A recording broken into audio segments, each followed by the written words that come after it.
ruh seorang yang sudah mati berada di ruang rumah kita.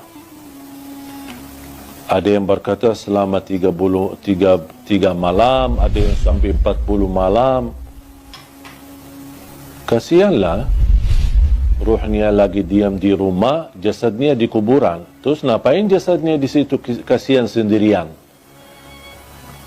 Kalau orang sudah di alam kubur, kemudian akan dikembalikan ruhnya.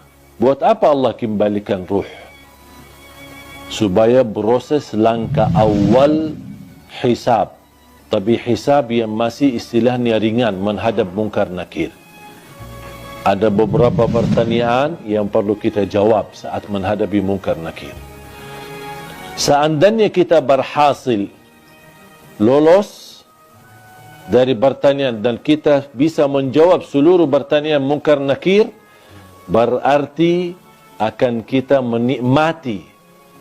Kalau lagi menikmati di alam kubur, bahagia, kuburan kita menjadi raudhatul riyadil jannah, taman dari taman surga. Buat apa ruh kita keluar dan diam di rumah kita selama 40 malam?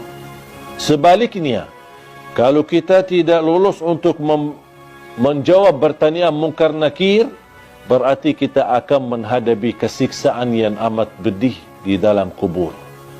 Dan tidak mungkin orang itu saat disiksa masih nyawanya bisa jalan-jalan kemana-mana, termasuk mampir ke rumah dan diam di rumah selama 40 malam.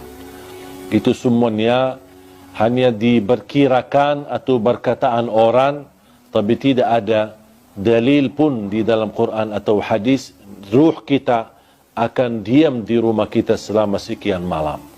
Ruh kita berada di dalam tubuh badan kita saat kita dikuburkan. Allah kembalikan ruh kita akan menghadapi mungkar nakir. Kalau anda lagi menikmati bahagia, berarti akan merasakan kenikmatan tersebut bukan hanya jasad kita, tapi jasmani dan rauhani kita. Kalau ruh kita terpisah dan dia diam di rumah untuk melihat kondisi dan keadaan di rumahnya, bagaimana keluarganya. Terus kalau ada di antara keluarga, ketika ada ruh seorang meninggal, dia masuk ke rumahnya. Terus ternyata istrinya dah nangis setiap malam. Pasti dia sakit hati. Bukan sakit hati, ya sakit ruh. Apalagi kalau istrinya nikah. Kau malah tinggalin aku meninggal malah kamu nikah. Berarti ruhnya lagi sibuk urusan keluarga. Ini semuanya tidak masuk akal. Makanya jamaah sekalian, jangan terlalu percaya hal-hal yang aneh-aneh.